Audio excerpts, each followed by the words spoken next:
히브리서 6장 19절 20절 읽겠습니다.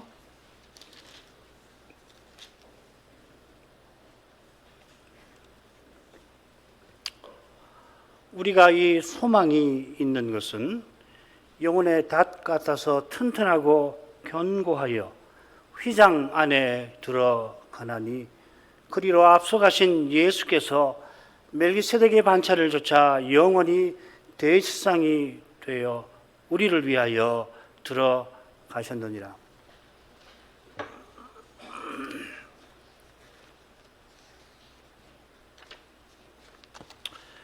선자는 체휼하시는 주님의 심정을 품고서 배도의 위험에 처한 이 교회에 꼭 필요한 말씀을 전하고자 하는 말씀이 바로 멜기세덱 반차를 조천 대제사장 예수 그리스도에 관한 것이고, 우리가 아마 다음 시간부터 이 말씀을 구체적으로 배울 겁니다. 이 말씀을 꼭 전하려고 선자는 듣는 것이 게으른 이 교회를 먼저 책망을 했지요. 5장 11절부터 6장 3절까지가 그 내용입니다. 이 책망 위에서 선자는 이어 문제의 핵심, 배도의 위험을 단단히 경고합니다. 6장 4절부터 8절. 이 배도의 위험만큼 주님의 교회에 심각한 것이 없습니다. 얼마나 심각한지 바로 우리 시대가 그 증거일 겁니다. 여전히 그리스도의 교회가 적지 않습니다만은 그리스도를 참되게 믿지 아니하는 교회가 얼마나 많은지 모릅니다. 우리 교우들은 이따금씩 들으시겠지만은 저는 이런 정보가 많은 사람이니까 실로 많아요. 충격적으로 많습니다. 그런데 사도는 이보다 더 심한 미혹이 기다리고 있다 경고하였죠. 장차 교회도 온 세상에 속해서 적그리스도를 쫓아갈 것입니다. 주님께서도 인자가 다시 올 때 세상에서 믿음을 보겠느냐 하셨습니다. 이 말씀하실 때가 언제냐면은 바리새인과 사두개인의 누룩이 언약의 나라에 다 퍼져서 그 나라가 멸망을 피할 수가 없게 될 그때에 이 말씀을 하셨습니다. 그보다 더한 배도가 지금 우리 눈앞에 펼쳐져 있습니다만은 이것이 얼마나 심각한지를 바로 알고서 깨어 근신하라, 주님과 사도의 권면을 참으로 받는 교회 신자가 별로 없습니다. 점점점 하나님이 없다는 세상이 되어가고 있으니까 따라서 하나님을 참으로 가까이 하는 사람이 점점 희귀할 것이고 교회는 말할 것이 없습니다.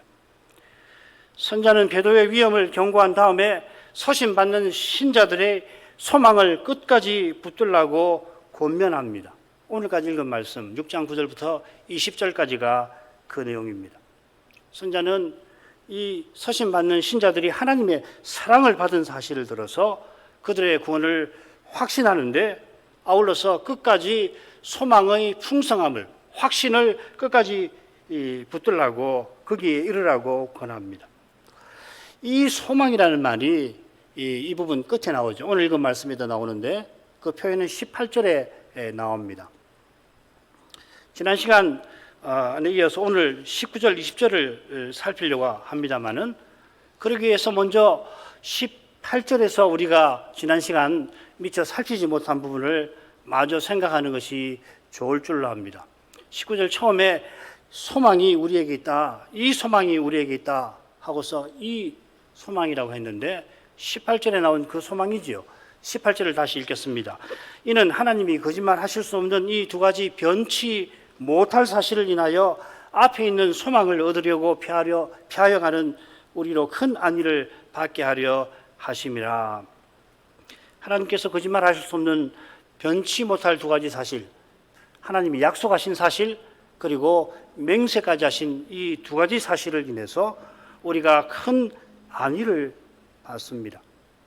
우리가 받는다고 했으니 선자도 우리와 하등 이 점에서 다르지 않습니다. 구약의 위대한 선지자 아브라함도 하나님의 맹세를 인하여서 그가 오래 참고 믿음에서 탈락되지 않고 약속을 받은 겁니다.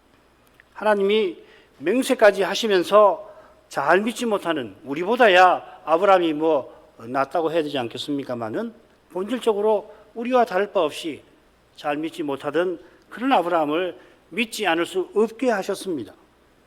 아브라함의 믿음이 은혜의 선물이듯이 우리의 믿음도 그 점에서 똑같아요. 지난 시간 여기까지 살폈습니다. 자, 이런 점에 비추어서 이 선지자가 우리를 어떻게 소개하는지 한번 보십시다. 우리는 누구냐? 앞에 있는 소망을 얻으려고 피하여 가는 사람이라 했습니다. 첫째로 이 피하여 간다 하는 표현은 고난의 현실을 암시합니다. 이 낱말이 여기와 한 군데 더 나와요. 사도행전에 나오는데 거기 14장 6절에 보면은 이고니온에서 이방인과 유대인과 관원들이 세 부르죠, 그죠? 보통 유대인들에게 사도가 처음에는 박해를 받는데 여기는 이방인과 유대인과 관원들이 합세하여서 바울과 바나바를 돌로 치려고 달려드니까 이 두 분이 도망하여서 피하여서 도망하여서 루스드라로 가서 복음을 거기서 했습니다. 그러니까 도망한다는 이 말이 소극적인 뜻이 있어요. 피한다는 말이고 적극적인 의미는 뭐냐면 사명을 이루려고. 이 두 가지 의미가 여기 있습니다. 여기 히브리서도 마찬가지입니다. 히브리서의 선자가 피 흘리기까지 아직 죄와 싸우지는 않았다 하고서 그 일을 예고합니다. 이 서신을 쓰면서. 지금 여러분 배도에 위험이 있는 줄 알지만은 앞으로 여러분에게 피 흘리는 고난이 기다리고 있습니다. 12장 4절에 나오지요. 극심한 고난입니다. 이미 서신 받은 이 신자들은 믿자마자 고난을 겪었고 지금 닥친 배도의 위험도 그들에겐 큰 고난입니다. 처음 믿을 때 옥에 갇혔고 재산이 몰수가 되었습니다. 아마 국가 권력에게 고난을 받은 것 같은데 그런 고난이 처음 믿을 때 받은 것보다 더 심한 고난이 지금 그들을 기다리고 있다는 겁니다. 게다가 믿는 처음에 생사를 같이 하던 그런 이들이 배도하는 이 현실은 실로 견디기 힘들 것입니다. 그가 친구이기도 하고 식구일 수도 있고 식구든지 친구이든지 그보다 가까운 사람이 없지 않겠습니까?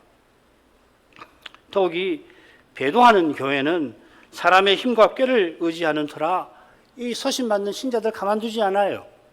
그 지역에 있다면은 계속해서 괴롭히고 조롱하고 거짓말하고 해코지하고 그렇게 가만두지 않을 겁니다. 히브리서 11장에서 선자는 구약시대의 믿음의 용사들이 하늘 본향을 향하려고 이 세상에서 피하여 가는 자라고 하는 것을 예시하고 있습니다. 이 세상은 우리가 잠시 들르거나 잠시 머무는 타향이라서 신자는 천막을 치고 가난 이곳저곳을 옮겨 다녔던 아브라함처럼 이 세상에서 살아가는 겁니다. 이 세상에 있는 것들은 우리가 하늘 본향을 향하도록 주신 선한 것이든지 거기를 가로막는 것입니다. 전자는 하나님께서 주신 선한 것이지만은 그러나 장차 사라질 것이고 후자는 하나님을 향하지 못하게 막는 것이라 반드시 없어질 것입니다. 세상에서 천년만년 살 것처럼 이 없어질 것을 거머쥐는 것 얼마나 미련하겠습니까마는 하늘 본향을 향하여 가라고 주신 수단을 하나님 대신 붙잡는 것 특별히 신자들에게 하나님 백성에게 있는데 더욱 위험할 수가 있습니다. 배도는 이런 데 생기는 거예요. 바리새인이 하나님 대신 율법을 붙잡은 결과 메시아를 죽였습니다. 죄가 율법으로 말미암아 온갖 탐심을 바리새인 바울에게 이루었습니다. 날마다 자기를 부인하지 않고서 이런 위험을 벗어날 수 없습니다. 자기 부인이 지금 이곳에서는 피하여 가는 우리의 삶을 잘 보여주는 것이라 할 것입니다. 자기를 부인하는 사람이라야 그리스도 외에 무엇이든지 버리려 할 것입니다. 선한 것도 버려야 하고 없어질 것은 당연히 버려야 하는데 선한 것 버리기가 쉽지 않거든요. 우리가 피하여 가는 이유는 앞에 있는 소망을 얻는 데 있습니다. 번역이 자연스럽습니다만은, 그런데 이 얻는다는 표현이 히브리서에 한 번 더 나와요. 4장 14절에 나오는데 거긴 뭐라고 되어 있냐면 굳게 붙잡는다 이렇게 되어 있습니다. 이 낱말이 원래 이런 뜻입니다. 굳게 붙잡으니까 얻는다, 쥔다는 뜻이 없지는 않지만 강조점은 굳게 붙드는 데 있는 거예요. 소유한다는 데 특별한 의미가, 첫 번째 의미가 있는 것이 아니고, 우리에게 있는 대지상께서 승천하신 사실을 들어서 선자는 믿는 도리를 굳게 붙잡자고 권고하였습니다. 믿는 도리를 굳게 붙잡는 것은 주님이 승천하신 거기에 이르고자 함입니다. 자, 이것이 셋째 대목 3장 1절부터 4장 14절까지의 주제이지요. 지금 소망을 굳게 붙잡는 거, 얻는다고 했는데 굳게 붙잡는다라고 표현한다면 그 비슷한 겁니다. 소망을 굳게 잡는 것은 12절에 나온 것처럼 끝까지 소망의 확신에 이르는 겁니다. 계속해서 소망을 놓치지 않고 소망의 확신에 이르는 것입니다. 달리 표현하면 이 소망을 붙잡지 못하게 하는 것들이 우리 앞에, 우리 곁에 늘 있는 겁니다. 죄와 죽음의 현실이 바로 그것이지요. 이 현실에 사로잡히지 않고서 믿음으로 이 현실을 담대하게 대면하는 것이 피하여 가는 태도에 담긴 겁니다. 이 태도는 세상에 있지만 세상에 속하지 않은 자로서 취하는 태도입니다. 이 세상에 속하지 않고 저 세상 내세에, 히브리서 1장 2장 5절에 나오는 저 세상에 속한 자라, 이 세상과 이 세상에 속한 것, 있는 것들을 사랑하지 않고 저 하늘로 나아가는 태도이겠습니다. 세상에 있는 것을 사랑하지 않는다는 것은 미워한다는 것이죠. 이것이 얼마나 어려운지 썩고 욕되고 약한 이 육의 몸을 지니고 있는 우리로서는 스스로는 불가능한 일입니다. 이 불가능함을, 이 연약함을 깨닫는 자가 자연히 피하는 태도를 취하는 것이에요. 이 세상과 세상에 있는 것을 뒤로 하는 것은 앞에 있는 소망을 붙잡기 위함입니다.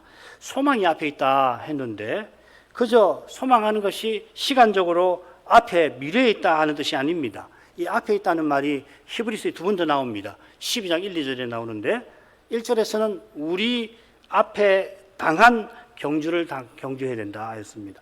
그러니까 우리 앞에 당한 경주라고 하는 것은 훗날 우리가 걸어가야 할, 달려가야 할 경주가 아니라 지금 당한 일이라는 것이죠.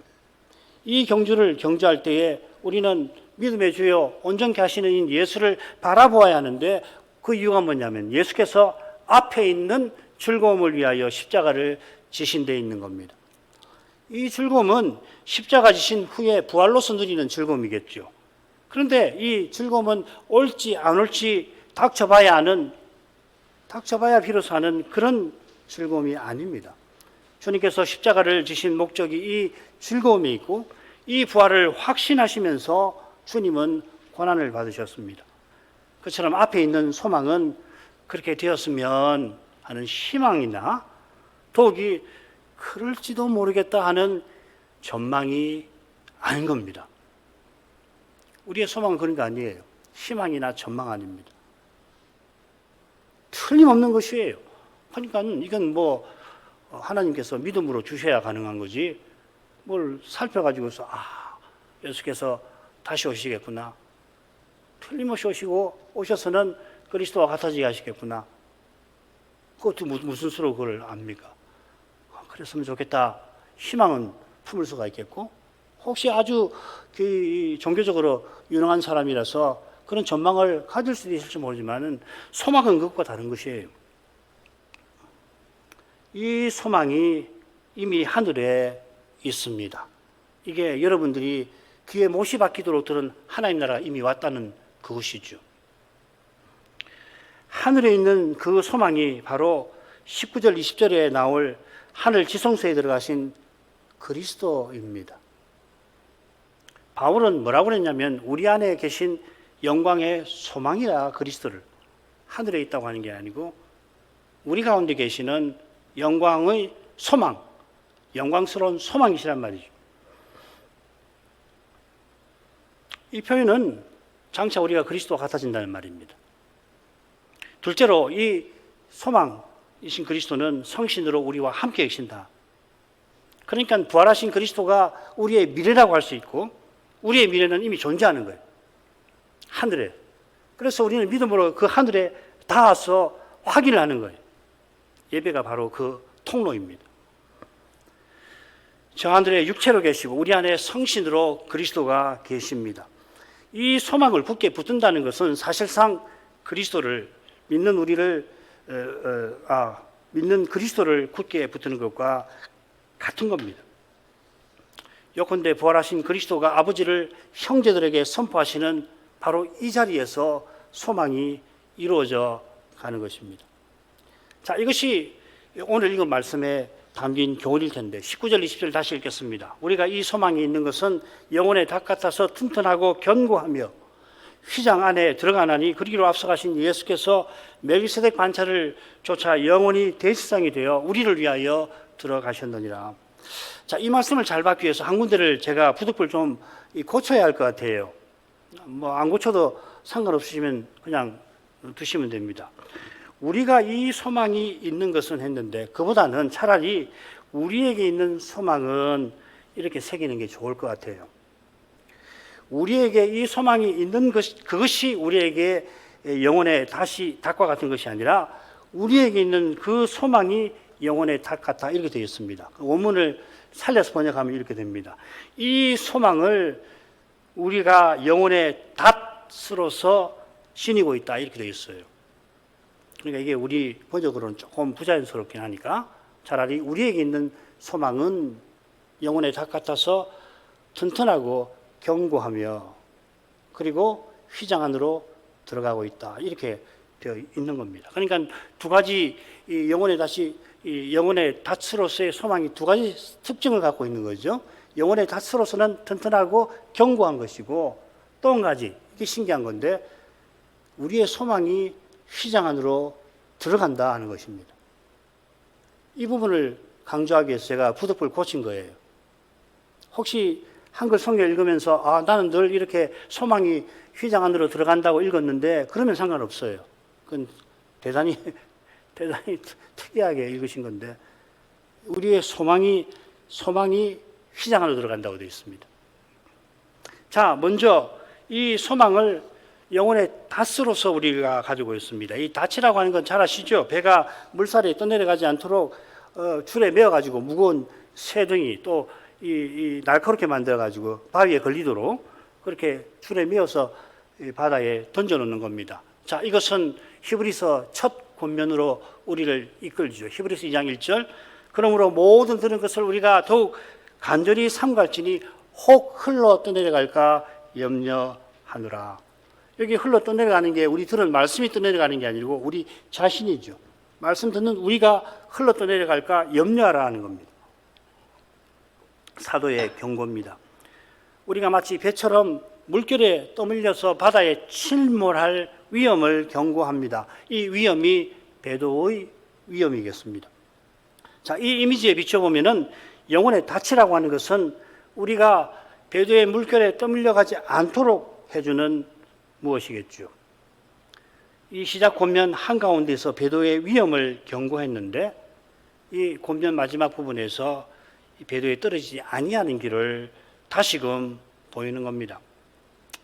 우리에게 있는 소망, 영혼의 닻은 튼튼하고 견고합니다. 이 튼튼하다 하는 말은 무엇이 비틀비틀 거리거나 사람이 비틀비틀 거리게 하거나 넘어지게 하는 것을 못하게 하는 것, 그 말이에요.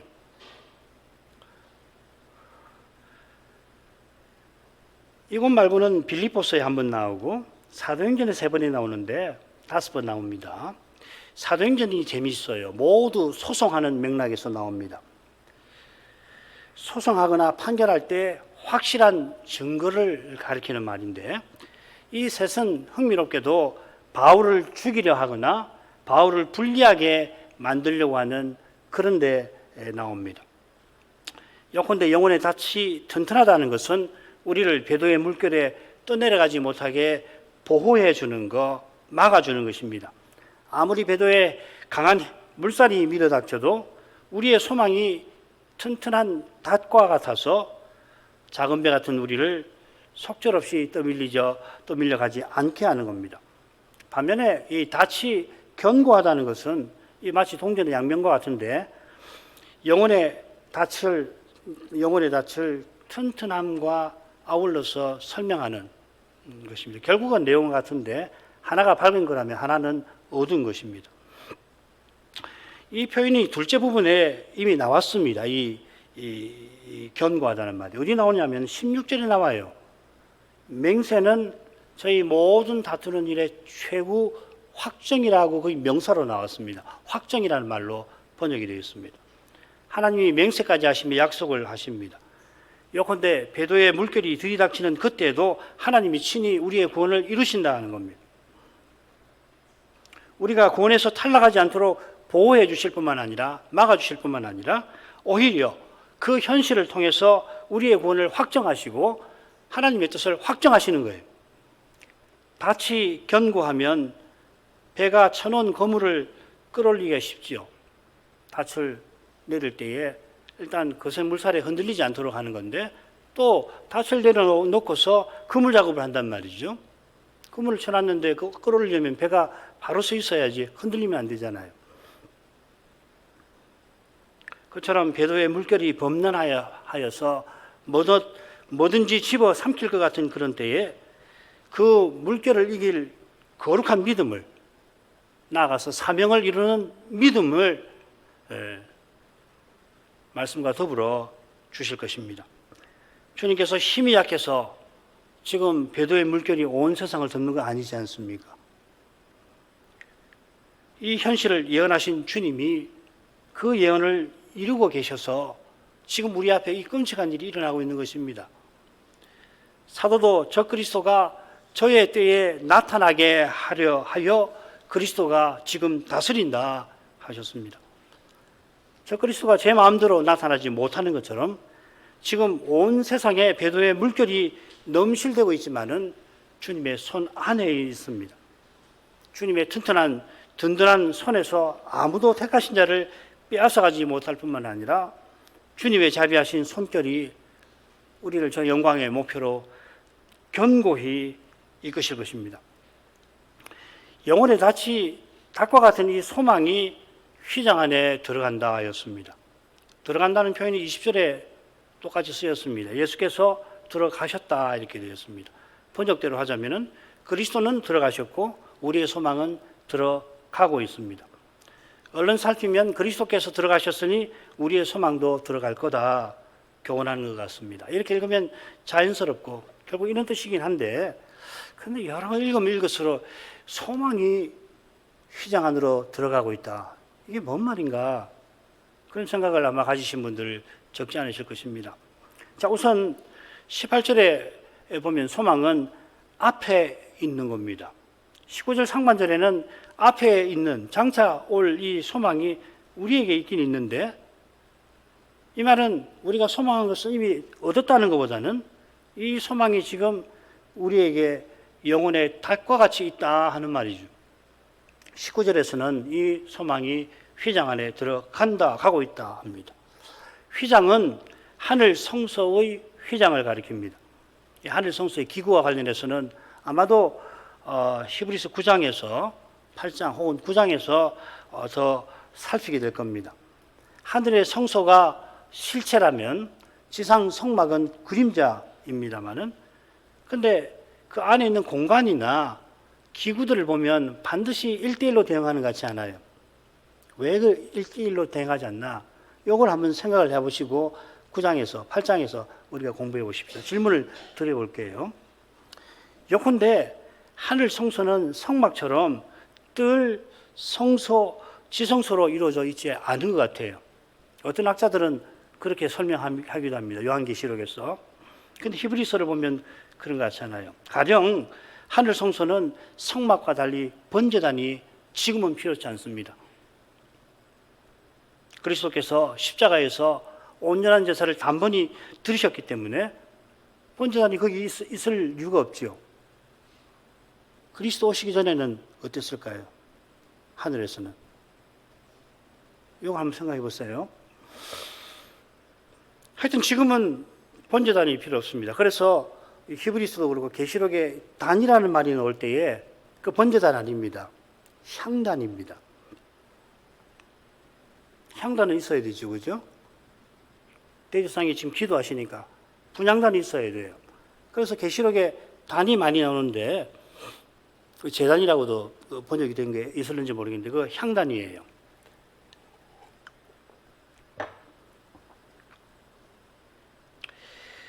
이 휘장이라는 표현이 히브리서에 두 번 더 나옵니다. 한 번은 성막에서 지성소와 성소를 가로막는 그 휘장, 성소의 휘장이 입구까지 한 3개인데 2개가 있잖아요, 그렇죠? 그 휘장에 쓰이고 또 이 휘장이 십자가에 달리신 그리스도의 육체를 상징한다 했습니다. 우리의 소망이 들어가는 휘장은 그리스도께서 들어가신 그곳 앞에 늘어뜨린 것이죠. 설마 하늘에 휘장이 그대로 있을까요? 그건 아니잖아요, 그죠?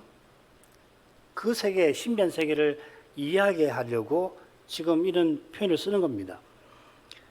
예수께서 들어가신 그곳은 보좌가 있으니 지성소인데 히브리서를 보면 적어도 그리스도 이후에 하늘 성소는 지성소로만 이루어져 있습니다. 요한계시록 21장이 바로 그것이죠. 자, 그리고 이게 히브리서 4장 14절 승천하셨다는 말의 의미일 겁니다. 이 승천이라고 했지만은 하늘을 뚫고 지나갔다, 관통하셨다, 그 말이라고 말씀드렸죠. 우리의 소망이 이미 앞에 있는 것이라면 하늘 휘장에 들어가 있는 것일 겁니다. 이것은 골로새서 1장 27절과 똑같이 보는 거예요. 소망을 그리스도와 동일시하는 겁니다.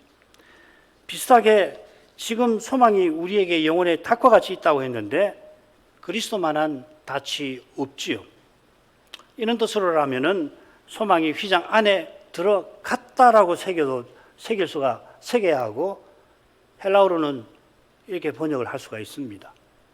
굳이 하려면 할 수는 있습니다. 문법적으로 틀린 건 아닙니다. 다만 히브리서는 바울 사도만큼 이 소망과 그리스도를 명확하게 동일시하지는 않아요. 게다가 번역대로 우리의 소망이 휘장 안에 들어가고 있다고 하고 이어서는 그리스도가 거기 들어가셨다고 표현을 의도적으로 다르게 쓰는 것 같습니다. 자, 이런 점에서 우리의 소망이 휘장에 들어간다는 것은 우리가 소망 중에 하늘 예배에 참여한다는 뜻으로 보입니다. 비슷한 말씀이 히브리서 7장 19절입니다. 율법은 아무것도 온전케 못할지라 이에 더 좋은 소망이 생기니 이것으로 우리가 하나님께 가까이 가느니라. 율법이 아무것도 온전케 못한다라고 하는 것은 하늘 예배에 참여하는 자격을 갖추지 못한다는 이야기예요. 반면에 새 언약 백성인 우리는 지금 하늘에 하나님께로 가까이 나아갑니다. 이 예배가 바로 그것이죠. 하나님께 가까이 나아가는 이것이 우리의 온전함입니다. 히브리서 10장 14절의 그 온전함과 같은 말입니다. 다른 말로 하면은 우리의 온전함이라고 하는 것 히브리서에 있어요. 그건 대제사장 안에서 우리가 제사장이 되었다는 겁니다. 하늘 예배에 나아가는 제사장됨입니다. 우리가 제사장으로서 하나님께 가까이 가는데 이것 소망으로 말미암아 갑니다. 이런 의미에서 소망으로는 믿음으로와 사실상 같습니다.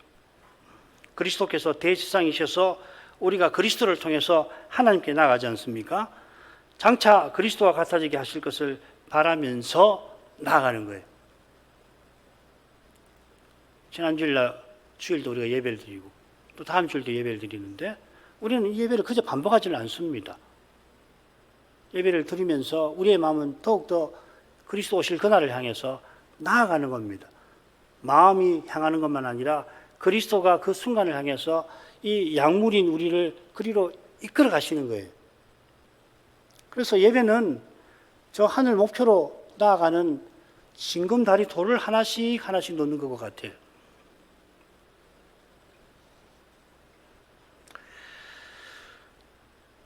요컨대 우리가 주일 예배에서 하나님을 가까이 하는 일은 동시에 하늘의 하나님을 향하는 일이고 영광의 목표, 육신의 부활을 향하는 일입니다. 바울도 우리가 소망으로 구원을 얻었다 합니다. 로마서 8장 24절이죠. 아울러 우리의 소망이 휘장 안에 들어가는 것은 우리가 피하여 가는 실질이 무엇인가, 피한다는 말을 쓸 때는 소극적인데 이 소극적인 것만 아니라 이 소망이 휘장 안에 들어가는 이 적극적인 면이 있습니다. 우리는 아브라함처럼 이 세상에서 피하여 내세가 지금 있는 하늘로 향합니다. 이것은 염세주의와 다르고 죽어 천당까지 하는 것과도 다릅니다. 염세주의라고 하는 것은 이 세상에 죄와 악이 하도 많으니 여기서는 더 이상 살 가치가 없으니 빨리 세상 하자는 거 아니에요. 그것과 달리 우리는 이 세상에서 죄와 죽음의 권세와 맞서서 영원히 있을 가치를 추구합니다. 하나님 나라와 그 의를 추구합니다. 천당 가려고 하는 마음, 좋은 마음인데 그 마음도 바울 사도처럼 떠나서 주와 함께 있고자 하는 마음이어야 하고, 이 마음으로 영원히 주와 함께 있을 재림을 기다리면서 지금 여기서 우리는 생명 주시는 동안 그리스도의 몸과 지체로서 살아가는 것입니다. 지금 여기서 하늘 예배에 매주일 이루면서 살아갑니다. 하늘 예배에서 영원하신 하나님을 뵙고, 그래서 영원히 하나님께 나아가는 겁니다. 그런 까닭에 우리가 사라질 것을 붙잡지 않고 없어질 것은 버립니다. 선지자가 예수님을 선구자라고 부르면서 이 시작 권면을 마쳐요. 그리고 앞서 가신 예수라 이렇게 적절히 새겼는데, 이게 이 군대 용어입니다. 그래서 아마 여러분 갖고 계시는 영어 성경에 보면은 선구자, forerunner라고 아마 번역이 되어 있을 겁니다. 원래 그런 말입니다. 우리말에는 적절한 말이 없는 것 같아요. 선구자도 적절하지 않은 것 같아요. 아무리 생각해봐도 선구자로 번역하면 어떨까? 그것도 적절하지 않거든요. 무슨 뜻이냐면요, 이게 척후병이나 이 선봉대를 가리키는 말입니다. 이 표현은 히브리서 10장 2장 10절에 나오는 그 주를 가리킬 겁니다. 2장 10절에 나오는 주는 신약 성경에 700번 이상, 716번 나온다고 되어 있던데, 나오는 주와는 다른 말이죠. 4번 나오는 말입니다. 히브리서에 2번 나오는 이 주라는 말은 우리가 들어갈 영광에 먼저 나아가신 분으로서 그리로 우리를 인도하시는 그리스도를 가리킵니다. 그처럼 예수님은 우리를 위하여 하늘 성소에 들어가셨습니다. 우리를 위하여 아버지 앞에 나타나시기 위함입니다. 우리가 다음 시간부터 히브리서 7장 1절부터 이 주제를 다루게 될 겁니다. 이 주제가 소신받는 교회의 심각한 문제를 해결하는 열쇠입니다. 하늘에서 주님이 어떤 분으로 계시는지를 알면은 하늘 성소에 들어가신 일 그 자체가 주님께 영광이 될 턱이 없지요. 본래 주님께서 하늘에 계시다가 이 비천한 세상에 내려오셨습니다마는 주님께서 태초에 처소로 삼겠다고 지으신 하늘도 주님을 모시기에는 턱없이 부족합니다. 솔로몬이 성전을 짓고 바로 그 사실을 고백합니다. 열왕기상 8장 27절, 하나님이 참으로 땅에 거하시리이까 하늘의 하늘들의 하늘과 하늘들의 하늘이라도 주를 용납지 못하겠거든 하물며 내가 건축한 이 전이오리이까. 성전을 완공하고 솔로몬이 긴 기도를 드리는데 기도에 나오는 말씀입니다. 솔로몬이 성전을 지어드린 거 하나님이 허락하신 일이죠. 본래는 다윗이 지어드리려고 했지만 하나님께서 다윗의 아들에게 이 일을 맡기셨습니다. 메시아를 교훈하시기 위하여서. 하나님 뜻을 알고 난 다음에 다윗은 힘을 다해서 성전 건축을 위해서 준비를 했는데, 다른 건 다 두고 그가 준비한 금만 놓고 보더라도 얼마나 많은 양을 준비했는지 오늘 많은 학자들이 도통 믿으려고 하잖아요. 이거 잘못됐을 거다. 너무나 많아서 그렇습니다. 얼마나 많으냐면 지금 미국이 보유한 금 보유량의 절반 정도 될 거예요. 제가 기억하기로는 절반 가까이 될 겁니다. 절반 조금 안 되네요. 그럼 믿을 수가 없는 거예요. 어떻게 고대 유대나라 다윗 왕이 무슨 수로 지금 미국이 보유한 그 금 보유량 8,134 3톤이나 된다고 하는데 다윗이 준비한 것이 3,400톤을 준비했다고 해요. 안 믿어요. 성경을 안 믿으니까 안 믿기겠죠. 그러나 다윗이 그보다 더 많은 금을 가지고서 성전을 지었다 하더라도 그 성전도 여호와께 비천하고 비천한 것입니다. 하늘의 하늘이라도 그 자체로는 하나님을 모실 만하지 못해요. 우리가 하나님을 지금 모시고 있는데 이게 얼마나 놀라운 일입니까? 우리가 모시게 해주시는 거잖아요. 주님께서 부활로서 영원한 생명을 받으셨는데 그 생명이 주님께 없던 것이 아니지요. 부활 후에 하늘과 땅의 모든 권세를 받으셨지만은 주님께 본래 없던 권세 더하여 받은 거 아닙니다. 오직 우리를 위해서 이 모든 권세를 받으시고 오직 우리를 위하여서 영원한 생명을 얻으셨습니다. 이 영원한 생명을 우리에게 돌려주려고 얻으셨고 우리가 영원한 제국에 들어가게 하려고 이 권세를 지금 쓰고 계십니다. 그처럼 히브리서는 예수께서 우리를 위하여 하늘 성소에 들어가셨고 보좌 위에 앉으신 아버지께 우리를 위하여 나타나신다. 지금 이 순간에도 나를 위하여 아버지 앞에 나타나신다 합니다. 여기에 예수께서 멜기세덱 반차를 조차 영원히 대제사장 되신 뜻이 있습니다. 예수께서 대제사장이신데 아론 제사장과 달리 아버지 우편에 앉으십니다. 멜기세덱처럼 왕이신 것을 가리킵니다.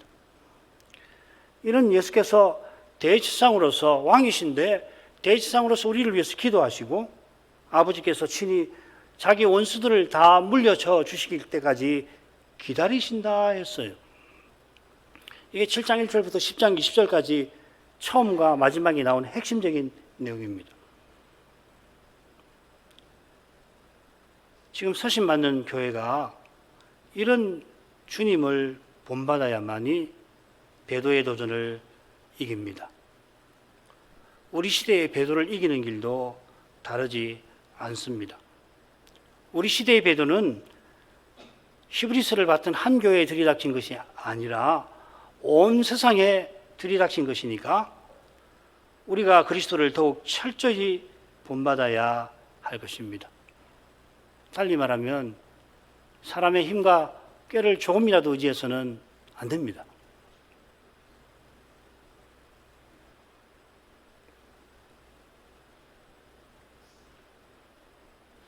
그리스도처럼 기도하며 기다려야 하는데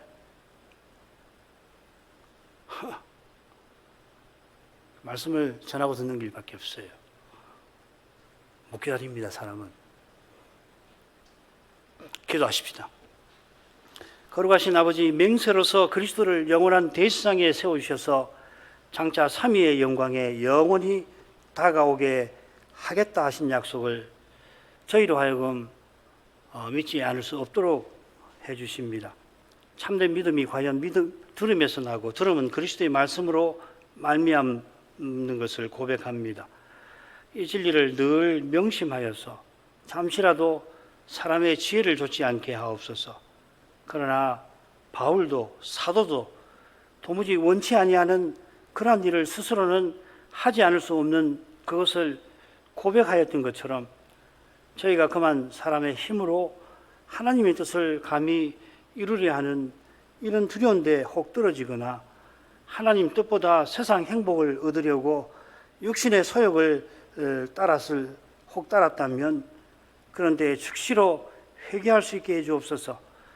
날마다 자기를 부인하는 일이 우리에게 없어서 안 되지만은 날마다 우리의 마음을 빼앗는 온갖 일이 들이닥칩니다. 무엇보다 이 시대에 주님의 교회가 놓치지 말아야 할 일들이 있사온데 자비하신 아버지, 그야말로 때를 따라 도우시는 은혜를 계속 내려주셔서 저희를 부르신 그 사명을 저희가 꼭 받들고 나가게 해 주시옵소서. 이 기도가 끊이지 않도록 순전한 복음이 교회의 강단들에서 늘 전파되게 해 주시옵소서. 예수님 이름으로 기도합니다. 아멘.